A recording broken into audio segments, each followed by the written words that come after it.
Halo, kembali lagi. Apa kabar kalian semua? Tentu baik-baik saja kan?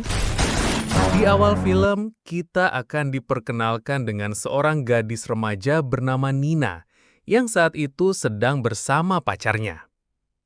Diketahui, Nina dan pacarnya bekerja sebagai resepsionis hotel bintang 5 yang ditugaskan untuk menyajikan makanan kepada tamu hotel. Kebetulan saat itu, tamu hotel sedang tidak berada di dalam. Dan Nina malah iseng mengambil laptop milik tamu tersebut. Di waktu yang sama, tiba-tiba si tamu masuk ke kamar.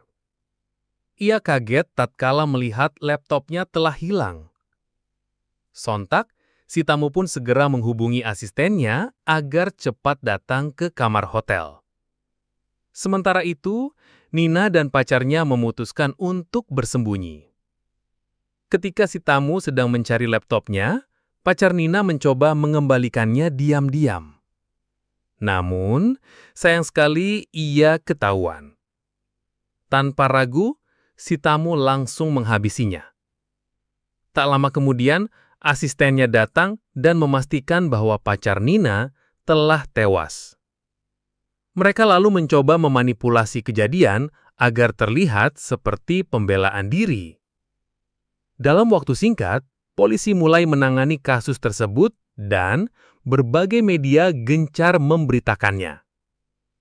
Ternyata, si tamu adalah seorang pengusaha kaya asal Jerman bernama Thomas Becker. Asistennya adalah mantan mayor pasukan khusus. Sejak saat itu, nama Thomas Becker terus muncul di berbagai media, karena ternyata ia sudah terjerat berbagai kasus, mulai dari penjualan senjata ilegal, pencucian uang, suap, hingga pembunuhan. Di sisi lain, Nina yang merupakan saksi kunci, kini telah diamankan oleh seorang detektif bernama Sarah. Diketahui, Nina adalah anak yatim piatu yang sejak kecil tinggal di panti asuhan, dan otomatis tidak ada satupun yang bisa menjamin keselamatannya. Oleh karena itu, detektif Sarah memutuskan untuk membawa Nina ke lembaga perlindungan saksi sampai kasus ini selesai di persidangan. Di balik itu, Thomas kini sedang didampingi oleh pengacaranya. Lalu, Thomas menghubungi seorang senator negara dan memintanya agar ia tidak ditahan sampai persidangan dimulai. Berkat bantuan orang dalam, Thomas pun akhirnya dibebaskan sementara. Ketika Thomas hendak pulang, wartawan langsung mencecarnya dengan berbagai pertanyaan. Karena seharusnya Thomas tidak dibebaskan sebelum pengadilan menyatakan ia tidak bersalah.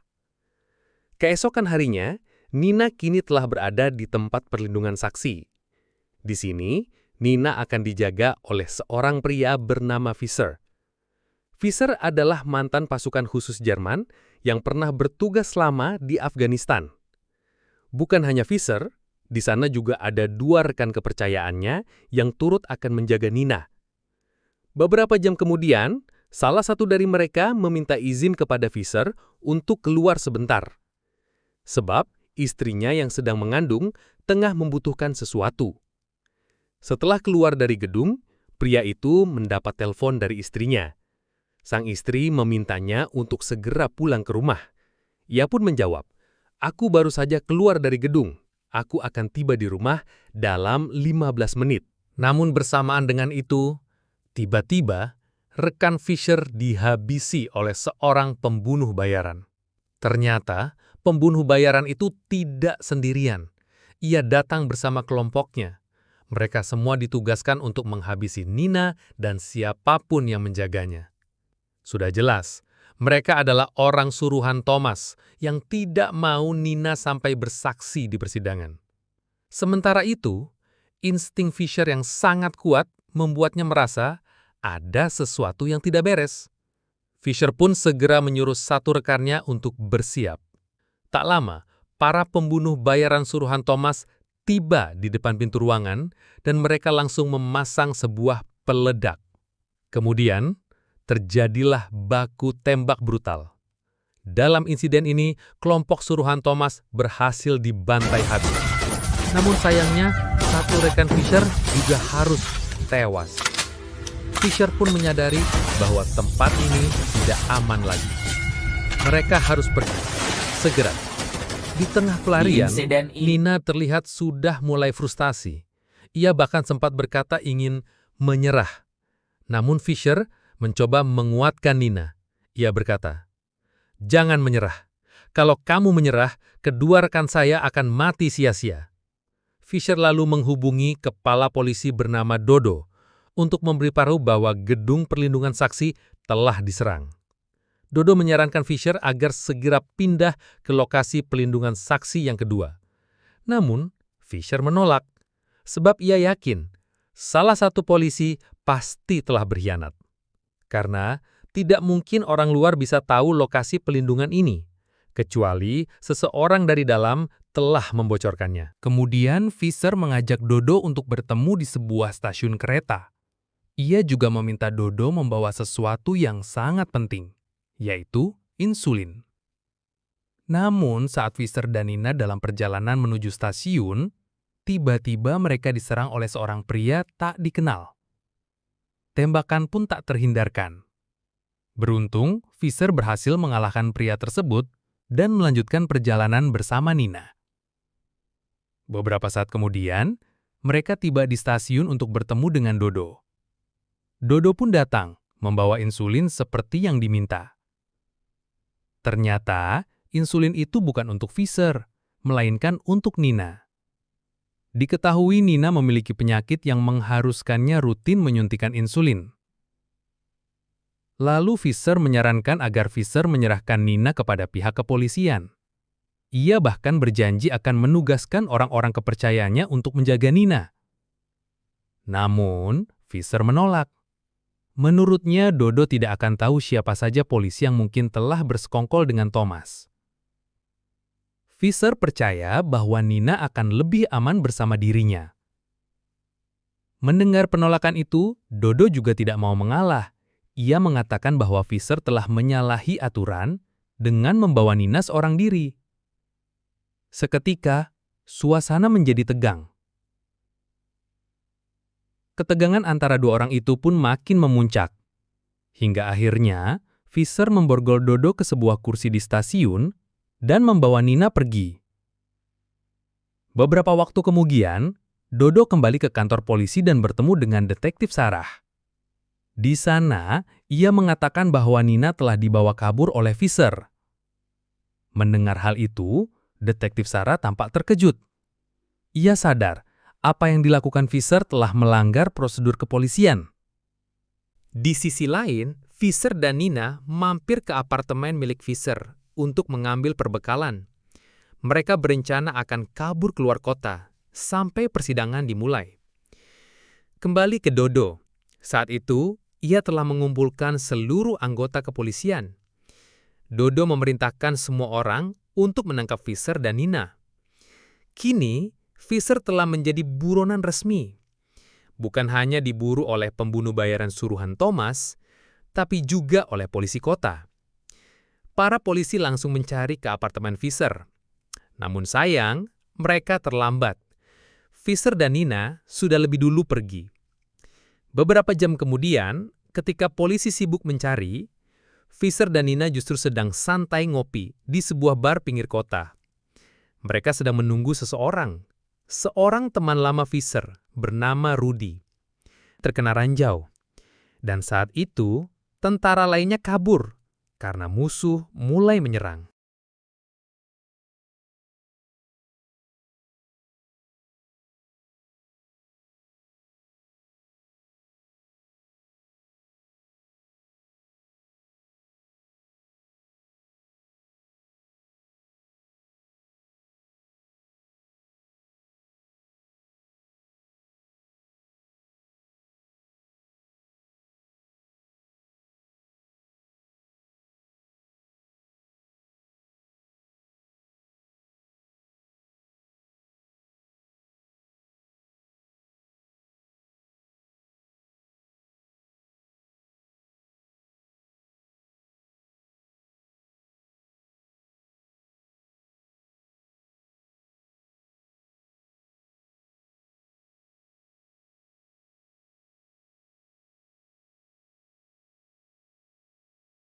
Namun tidak dengan Fisher.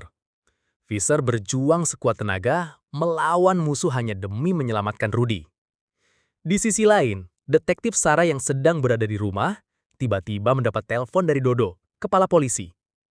Dalam percakapan itu, Dodo memberitahu bahwa rumah Sarah akan digeledah oleh tim kepolisian. Ketika penggeledahan berlangsung, terungkap sebuah fakta mengejutkan. Detektif Sarah ternyata adalah mantan kekasih dari Fisher. Para polisi mulai mencurigai bahwa Sarah mungkin tahu keberadaan Fisher saat ini. Padahal, kenyataannya, Sarah benar-benar tidak tahu apapun. Tak lama setelah itu, Sarah dipanggil untuk menghadap Dodo secara langsung. Di sana, Dodo menyampaikan bahwa Sarah akan dipindahkan ke kasus lain. Dodo takut Sarah akan memihak Fisher jika tetap di kasus ini. Di tempat lain, Thomas dan asistennya tengah bertemu dengan seorang senator. Senator ini adalah orang yang selama ini membantu Thomas meloloskan diri dari jeratan hukum. Dalam pertemuan itu, Thomas mengeluarkan ancaman mengerikan. Ia mengatakan bahwa jika dirinya sampai masuk penjara dan kasus ini tidak segera ditutup, maka ia akan membongkar semua bukti uang suap yang pernah diberikan kepada senator tersebut. Tak hanya itu, Thomas juga mengancam akan mencelakai keluarga sang senator jika permintaannya tidak dipenuhi. Sebelum pergi, Thomas memberi perintah tegas. Segera lenyapkan Nina dan juga Fisher. Setelah itu, adegan kembali berpindah ke Fisher dan Rudy yang sedang berbincang secara pribadi. Rudy berkata dengan nada serius, Thomas tidak akan pernah benar-benar bisa dipenjara. Kalaupun dia masuk penjara, dia pasti akan tetap mengirim anak buahnya untuk menghabisi Nina. Fisher terdiam. Hingga akhirnya, mereka menyadari satu-satunya jalan untuk menyelamatkan Nina adalah menghentikan Thomas untuk selamanya. Rudy menyadari bahwa Fisher kini menganggap Nina seperti anak sendiri. Esok harinya, mereka bermain airsoft gun di gudang belakang. Namun, Fisher datang dan melarangnya. Nina masih di bawah umur, dan insulinnya sudah habis. Fisher lalu mengajak Rudy untuk menjaga Nina, sementara ia pergi ke kota mencari insulin. Sesampainya di kota, Fisher menemukan bahwa polisi kini membatasi insulin atas perintah senator. Sementara itu, di rumah Rudy, mobil mencurigakan berhenti di depan. Rudy sadar, itu orang yang mengincar Nina dan Fisher. Nina, bersembunyi, ia berbisik, mengarahkan Nina ke lubang kecil. Tak lama, mereka mengetuk pintu. Polisi korup. Rudy menolak membuka. Polisi pun mendobrak. Saat pintu pecah, Rudy kena pukulan. Kepalanya berdarah. Polisi berusaha memaksa Rudy untuk mengungkap lokasi Fisher. Namun Rudy tetap diam. Salah satu polisi bilang, kalau kau tak bilang, kami tahu Nina di sini. Polisi berniat membunuh Rudy jika ia masih bungkam. Rudy pun bertarung, menghabisi beberapa polisi untuk melindungi Nina. Namun, sayangnya Rudy tewas tertembak. Tak lama kemudian, Fisher datang dan menabrakkan mobilnya lalu menghabisi sisa polisi yang ada. Walau menang, Fisher sendiri terluka parah, terkena tembakan tepat di perut. Kemudian Fisher masuk ke dalam, dan ia begitu kaget saat melihat Rudy, sahabatnya, telah tewas. Tak jauh di sana, Nina tergeletak, pingsan karena kekurangan insulin. Fisher panik dan segera membawa Nina ke rumah sakit. Sesampainya di rumah sakit, Nina akhirnya mendapatkan perawatan. Seorang suster datang dan bertanya tentang identitasnya. Fisher mengatakan, dia anak saya, dan memohon agar suster merawat Nina dengan baik. Namun suster itu sudah tahu bahwa Fisher dan Nina adalah buronan. Saat melihat luka tembak di perut Fisher, ia pun sadar keduanya bukan pasien biasa. Saat suster pergi, Fisher cepat mengambil obat yang dibutuhkan. Tapi ternyata, suster itu sedang menelpon polisi, memberitahu lokasi mereka. Yang lebih buruk, sambungan telepon tersebut sudah disadap oleh asisten Thomas. Tak lama kemudian, anak buah Thomas dikirim ke rumah sakit. Saat itu, Fisher dan Nina sudah tidak lagi berada di dalam ruang perawatan. Beberapa saat kemudian, petugas polisi juga tiba, dipimpin langsung oleh Dodo. Anak buah Thomas dan polisi korup kini mengepung rumah sakit memburu mereka. Baku tembak dan kejar-kejaran pun terjadi di lorong-lorong sepi rumah sakit. Anak buah Thomas beberapa kali menembak namun tanpa arah, melukai orang tak berdosa. Polisi akhirnya memilih berdiri di sisi Fisher, menyadari tembakan itu berbahaya. Singkat waktu, Fisher dan Nina berhasil kabur dari rumah sakit dengan selamat. Sementara, media segera memberitakan kejadian itu menewaskan 7 orang tak berdosa dan membuat beberapa kritis. Bukan hanya itu, belasan orang traumatis akibat baku tembak kemarin. Malam harinya, Fisher dan Nina menginap di sebuah motel kecil. Tapi luka tembak di perut Fisher semakin parah, membuatnya hampir sekarat. Nina, tak mau kehilangan Fisher, bertanya siapa yang bisa menyelamatkan mereka. Fisher menyebut satu nama, yaitu Lily. Dengan susah payah, Nina membawa Fisher keluar dari motel. Mereka naik mobil terparkir dan menuju alamat Lily. Singkat cerita, mereka tiba di rumah Lily, yang ternyata adalah detektif Sarah Muller, mantan kekasih Fisher. Dengan segera, Sarah membawa Fisher ke dalam dan merawatnya.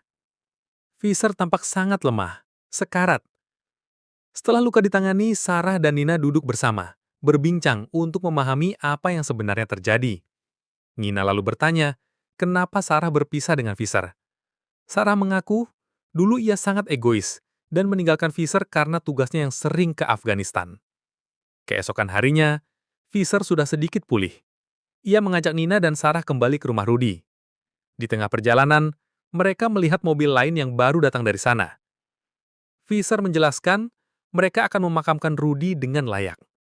Akhirnya, Fisher dan Sarah kembali baikan, dan mereka pun memutuskan untuk bersama lagi setelah semuanya selesai. Beberapa jam kemudian, mereka melihat puluhan tentara bayaran suruhan Thomas siap menghabisi mereka bertiga. Fisher segera berkata, "Nina dan Sarah, kalian pergi lewat pintu belakang." Awalnya, Nina dan Sarah menolak. Mereka tidak mau meninggalkan Fisher. Fisher menegaskan, "Izinkan aku menyelesaikan semua ini." Setelah Nina dan Sarah pergi, Fisher melawan tentara bayaran itu sendirian, menggunakan senjata di rumah Rudy. Satu persatu, Fisher berhasil mengalahkan mereka. Tapi, jumlah musuh terlalu banyak dan ia mulai terpojok. Sementara itu, Nina dan Sarah masih berlari menjauh. Mereka berhenti saat sudah tidak mendengar suara tembakan. Nina khawatir dan ingin kembali mencarinya. Tapi Sarah tegas menahan. Jangan kembali. Di malam itu, terlihat Thomas dan asistennya masuk ke dalam mobil. Tapi, mobil itu ternyata dipasang bom. Ledakan itu membuat Thomas dan asistennya tewas seketika. Keesokan harinya, media heboh memberitakan kematian mereka berdua. Dodo dan anak buahnya tampak puas atas berita itu. Namun, cerita belum selesai. Si senator, yang selama ini menerima uang suap dari Thomas, ditelepon seseorang. Ternyata, itu adalah Fisher. Dalam telepon itu, Fisher meminta agar kematian dirinya, Nina dan Sarah, diformulasikan agar terlihat sah. Apabila si senator tidak menurutinya, maka Fisher akan menguak semua kejahatan yang telah dilakukan oleh senator itu. Bukan hanya itu, Fisher juga mengancam akan menghabisi sang senator berikut keluarganya. Mendengar ancaman itu, sang senator langsung mengangguk tanpa banyak bicara. Setelah semuanya selesai, Fisher pergi ke sebuah tempat yang sunyi, dekat dermaga. Di sana, Nina dan detektif Sarah sudah menunggunya. Dengan pelukan haru dan mata yang berkaca-kaca, mereka bertiga memutuskan untuk memulai kehidupan baru sebagai keluarga biasa. Ya, kehidupan yang jauh dari peluru, pengkhianatan, dan darah. Kemudian, film pun tamat. Kisah apakah yang bisa kita ambil dari cerita ini? Jika kalian tahu atau merasakan sesuatu setelah menonton ini, silakan tulis di kolom komentar di bawah. Terima kasih untuk semua yang telah menonton hingga akhir. Semoga kalian semua selalu diberikan kesehatan dan rezeki yang berlimpah.